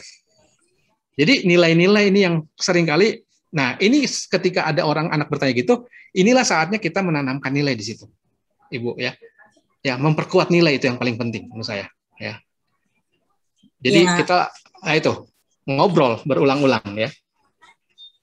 Tapi anak kadang jadi down, Pak. Jadi ngapain lah taat, yang nggak taat aja beruntung. Iya, kalau saya sih kadang-kadang kitanya jangan emosi juga ya Bu ya, kitanya ketawa gitu ya. Ya kalau kamu mau coba begitu, saya bilang silakan. Kalau saya sih tidak menyarankan seperti itu. Saya kadang anak-anak saya bilang gitu ya. Sekarang kamu tahu yang terbaik, mereka tahu pasti yang terbaik itu yang mana. Kalau ditanya yang terbaik yang mana? Taat, melakukan itu dan berhasil kan, gitu ya. Nah, maka itu kamu jangan terpengaruh begitu. Bahkan saya udah bilang di masa depan kamu akan ketemu orang-orang seperti itu. Masa kamu akan tidak bisa maksimal cuman karena kamu terganggu dengan orang-orang seperti itu. Nah, tantangan berikutnya adalah bagaimana kamu bisa membawa teman-teman kamu itu untuk taat. Itu yang paling penting. Ya. Maka itu, nah, memang yang penting itu membuat pendidikan keluarga itu salah satunya rumah dibentuk menjadi sesuatu yang istimewa. Yang di dalamnya ada worship, ya di bagian PPT yang berikutnya itu ada worship, ada studi all akademik, termasuk juga sisi spiritualitas. Ya, maka itu setiap malam kalau lagi ada momen gitu, kadang-kadang bacaan kita nggak pakai kidi, tapi langsung pindah ke bacaan yang saya cari, bacaan Daud yang dia berseru sama Tuhan, kenapa orang fasik beruntung, kenapa kita mengalami aniaya dan sebagainya. Tapi saya ajarkan bahwa satu saat ketika di hadapan Tuhan, ya kita harus mempertanggungjawabkan loh apa yang kita lakukan di hadapan Tuhan. Nah, kamu mau pilih jadi yang mana? Daud memilih yang mana? Gitu. Nah, itu prinsip Alkitabnya harus masuk juga. Gitu. Begitu ya, Bu? Iya, ya, nggak bisa langsung, Bu. Jangan ini ya. Aduh, ini satu kali nggak bisa, nggak berulang-ulang. Ulangan 6 ayat 4-9 itu mengatakan berulang-ulang. Jadi jangan bosen. Ya, dan itu akan nanti bertanya lagi mereka. Kayak anak saya tuh bertanya lagi gitu ya. Iya, makasih Pak. Ya. Terima kasih Pak Agus. Memang memerlukan proses ya, tidak langsung semudah membalikkan tangan dan kita juga ajarkan anak-anak untuk apa tuh namanya tujuan jangka panjang dari jangan hanya jangka pendek. Kita eternal goal kita bilangnya ya. Baik. Pertanyaan selanjutnya ada dari Pak Antoni wilayah 4. Saya rasanya juga kenal. Silakan Bapak buka kamera.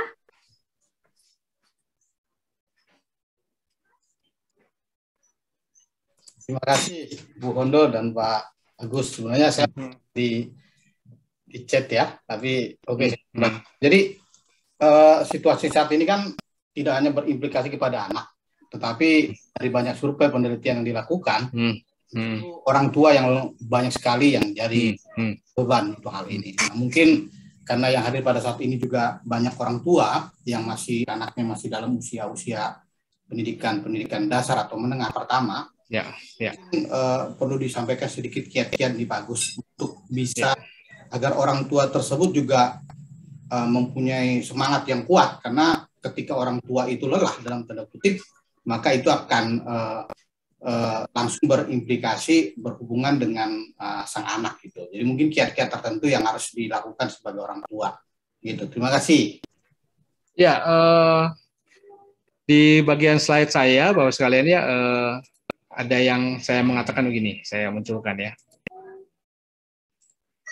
Jadi saya dapat dari Parker J. Palmer ya, Yesus tuh nggak punya anak misalnya, tapi punya murid.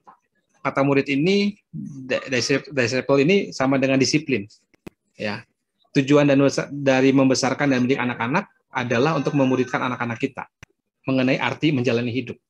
Dan Parker J. Palmer mengatakan pendidikan itu hadir dengan caranya nggak ada cara lain nih. Beri contoh, beri instruksi, ya, berbicara dengan mereka, lalu melakukan bersama-sama dengan mereka, dan kalau salah koreksi, ya. Dan tentu tantangannya kan tadi yang Bapak bilang lelah ya, udah pulang kerja pengennya kan semua beres. Tapi kan anak-anak kan belum sama dengan kita. Kalau kita balik lagi kita juga kayak mereka dulu, ya. Maka itu yang penting itu memberi contoh, memberi teladan. Teladan yang baik ini menjadi sangat penting ya. Nah ini saya bilang sini ya. Karakter itu harus diteladani, bukan diajarkan. Bahkan kalau kita baca nih, didiklah anak muda menurut jalan yang patut baginya, maka pada masa tuanya ia nggak menyimpang dari jalan itu. Menarik, kata mendidik itu artinya mengabdikan. Mendidik itu bertujuan mengabdikan anak kita kepada Allah dan kehendaknya. Ini dulu nih, memuridkan mereka dulu. Paling penting. Akar kata yang sama, kata didik itu juga bukan menyekolahkan, tapi meningkatkan kegemaran akan. Jadi orang tua harus mendorong anak-anak untuk mereka meningkat gemar untuk mencari Allah. Dan kemudian menikmati pengalaman rohani bersama dengan Tuhan. Maka itu prinsip keluarga Kristen kan akhirnya nggak cuman mereka dengar apa yang kita katakan. Mereka lihat juga nggak kitanya bekerja dengan rajin, kitanya sungguh, kitanya memberi teladan yang baik gitu ya. Nah ini menarik nih ya, saya buktikan risetnya. Misalnya coba ikuti sebentar gini ya, tangannya ya, kita main sebentar nih. Ikuti saya begini-begini, berhenti di angka 1 nih. Oke, berhenti di angka 2. Oke, berhenti di angka 3. 3, lihat, perhatikan. Angka 3, perhatikan. Oke, 3-nya beda ya tangannya. Oke, berhenti di angka 0. Oke, putar-putar Bapak sekalian. Lalu dengan cepat tempelin di dagu kita. Dagu. Dagu di mana, Bos? Dagu di sini ya. Bukan di sini ya. Ini di jidat, ini dagu. Ya. Bapak Ibu dengar dagu ya, 10%. Tapi ternyata efektif itu 50%, 8% belajar dari keteladanan. Children see, children do. Makanya mungkin Pak Antoni jangan cuma marah-marah atau ngingetin anak. Ajak mereka bersama-sama. Ya. Jadi kalau mereka lelah, oh iya, itu manusia sangat wajar lelah. Maka orang tua mengajarkan gimana caranya mengatasi kelelahan. Ya, bagaimana mengatasi stres. Nah, salah satunya di slide saya itu dikatakan ini ketika di belakang Bapak Ibu ada tips ya. Bapak Ibu boleh lihat tips ini, salah satunya ini ya. Ajarkan, sampaikan cara mengelola stres. Berhenti dulu ya. Yuk jalan dulu keliling rumah. Saya kadang-kadang gitu, jalan keliling rumah yuk. Papi juga stres. Dan mereka belajar. Oh, papi juga bisa stres? Iya dong. Ya, memang kamu aja yang stres. Aduh, papi lagi males. Kok papi bisa males? Iyalah. Nah, sekarang gimana supaya kita ada deadline tapi nggak boleh males? Nah, itu kan, jadi mereka juga belajar. Oh, ternyata papi saya juga nggak yang ngomong itu harus gini, tapi juga punya hal yang sama. Tapi bisa mengatasinya seperti ini. Gitu. Teladan, Pak. Itu prinsipnya. Begitu ya, Pak? Oke. Oke, baik. Terima kasih Pak Agus. Ya, ya. Jadi kita belajar hari ini tentang coaching, tentang memberikan teladan, dan yang lain-lain lagi.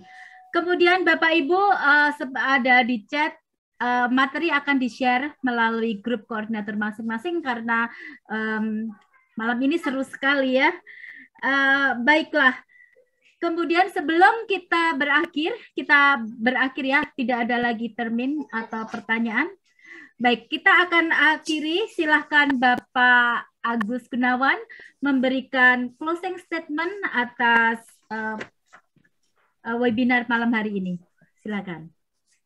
Ya, saudara-saudara, saya akan membagikan slide terakhir saya nih ya. Saya akan membacakan slide terakhir saya. Ketika saya membaca bukunya, jadi Bapak Ibu boleh baca buku ini. Buku ini sangat bagus. Buku ini banyak juga menginspirasi saya untuk saya dalam proses pendidikan anak saya, terutama sisi spiritualitas. And Yuval Rupp mengatakan kehidupan kita sebagai keluarga itu yang tadi saya katakan seperti perjalanan melintas hutan. Kata perjalanan memberi kesan bahwa tahun-tahun bersama keluarga itu nggak statis, dinamis, dengan belokan-belokan, tikungan-tikungan jalan yang membawa kita pada berbagai kejutan. Ketika kita punya anak kita lucu. Begitu umurnya bertambah, makin nggak lucu. Ya, dan saya udah siap-siap. Begitu dia masuk SMP, SMA, akan semakin tidak lucu. Gitu. Ya.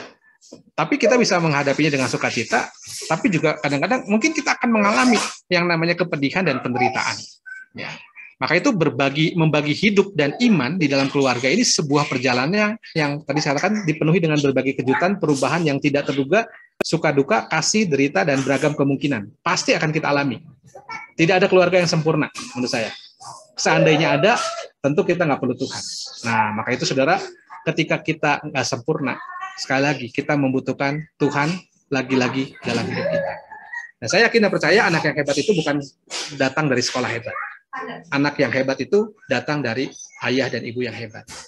Kalau iman orang tuanya keren, rasanya dia nggak perlu cari di tempat lain. Dia akan ikut teladan orang tuanya yang keren. Dan ketika iman itu terbagi, saya yakin banget paling penting adalah sisi spiritualitas yang akan menolong anak-anak secara psikis baik, secara sosial baik, dan mungkin secara kesehatan fisik pun menjadi baik. Jadi bagaimana membangun dasar itu yang paling penting.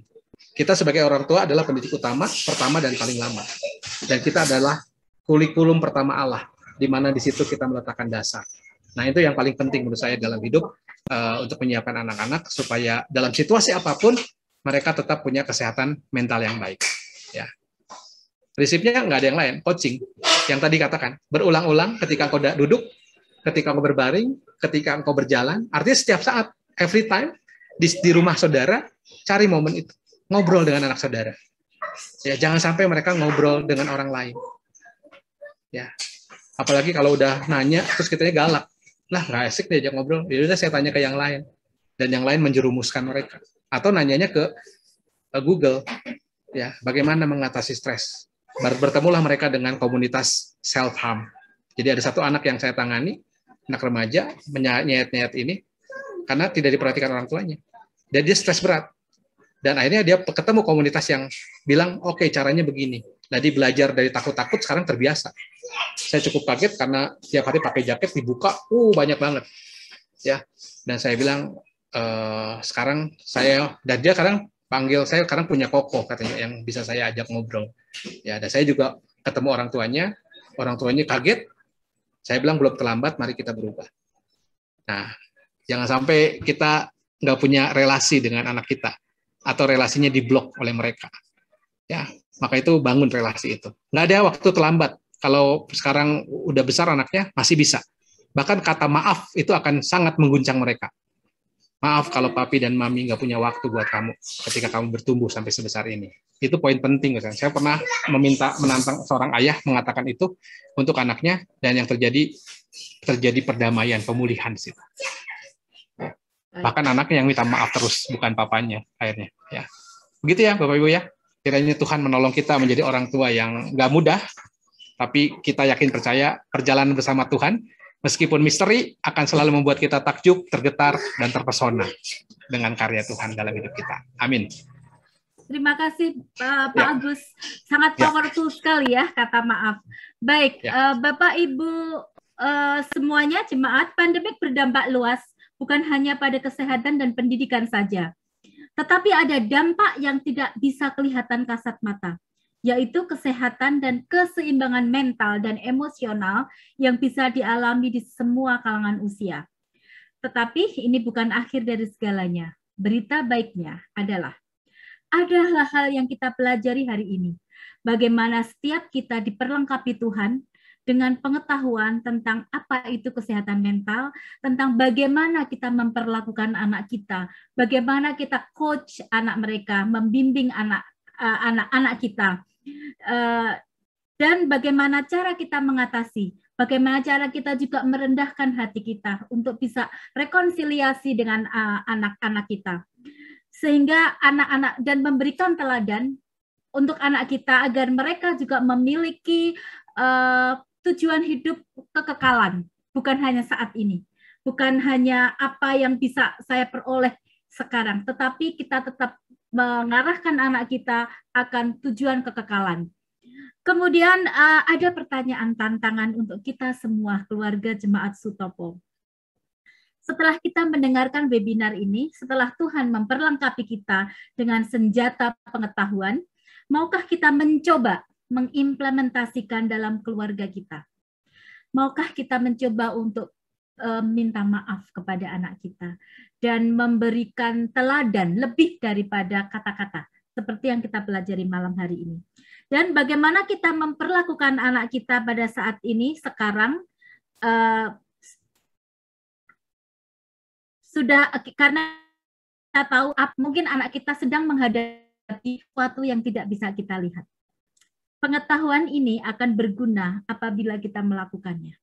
Tuhan memberkati. Kemudian tadi MC sampaikan bahwa ada 2 pertanyaan yang akan dipilih Pak Agus Gunawan.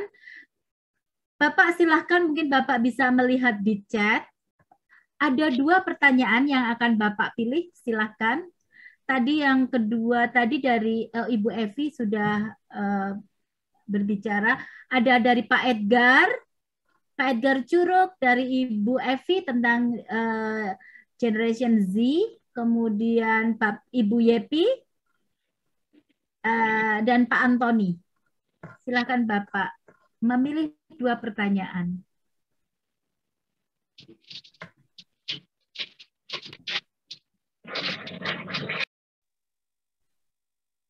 Mohon unmute Pak, Bapak masih mute, maaf.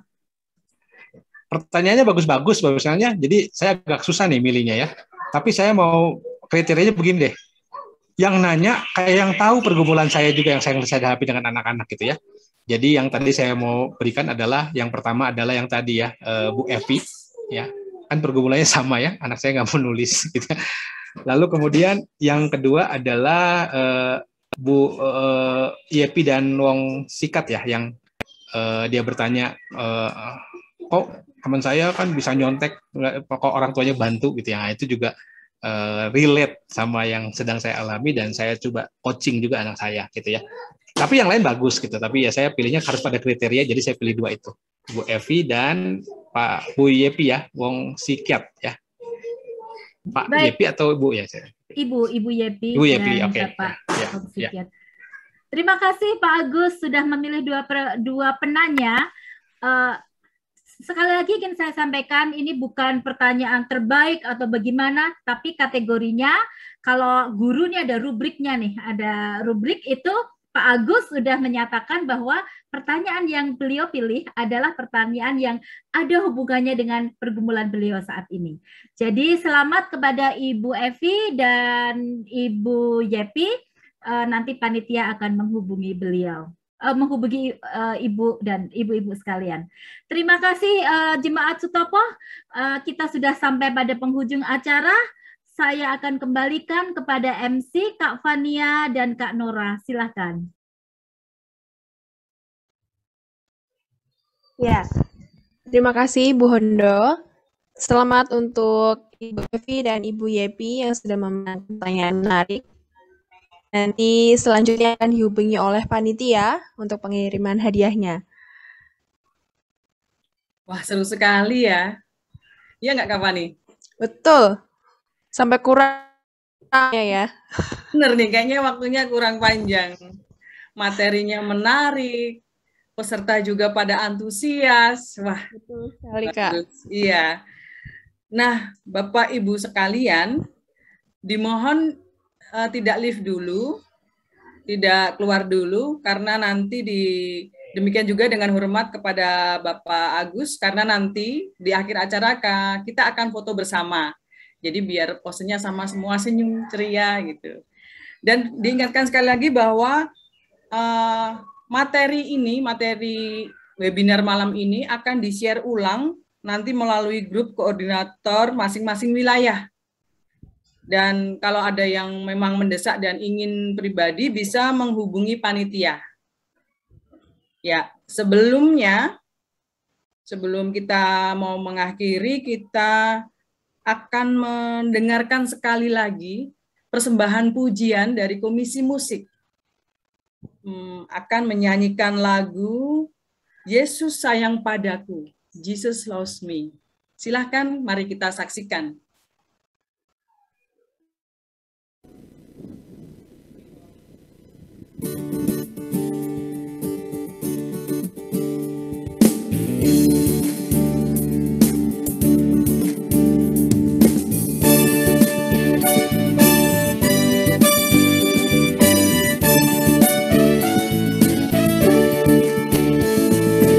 Yesus sayang padaku, Dia panggil marilah untuk jadi anaknya, turut tapak kakinya. Ya Yesus sayang, ya Yesus sayang, ya Yesus sayang, ya sayang padaku.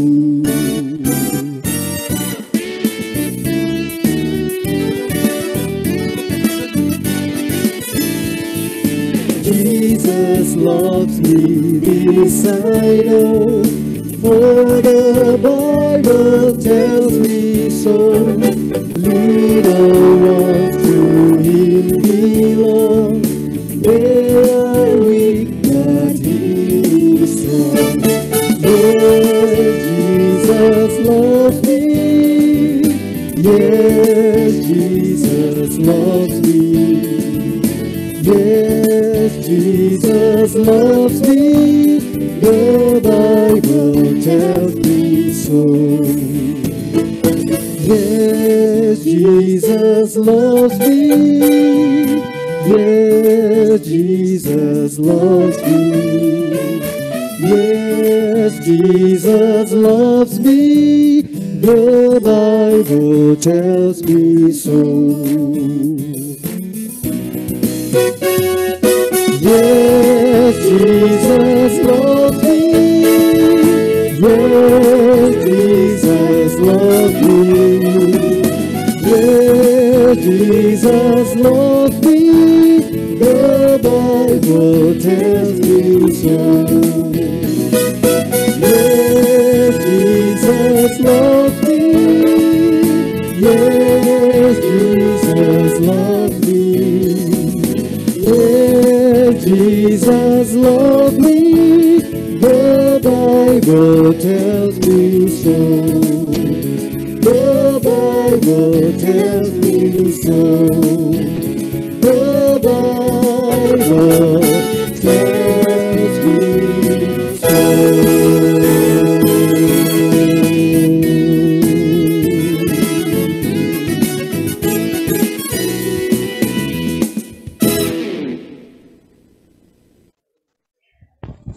Baik, kita akan, Bapak Ibu Saudara sekalian, kita akan menutup rangkaian webinar pada malam hari ini.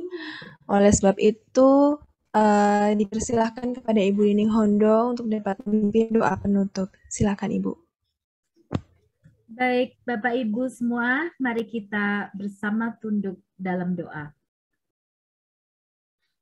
Kami memuji Engkau ya Bapa yang penuh kasih sebagai Allah sumber segala hikmat, pengetahuan dan kesempurnaan.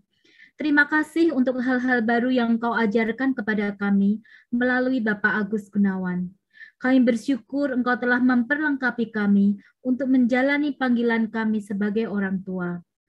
Kami mohon ampun Tuhan apabila dalam keseharian kami banyak menyakiti hati anak-anak kami karena keterbatasan kami dan ketidakmampuan kami. Tolong kami Tuhan, agar Tuhan mampukan kami untuk memahami dan berani melakukan hal-hal yang baru saja kami pelajari. Kami berdoa untuk Tuhan memberkati Bapak Agus dan keluarganya dalam pelayanannya.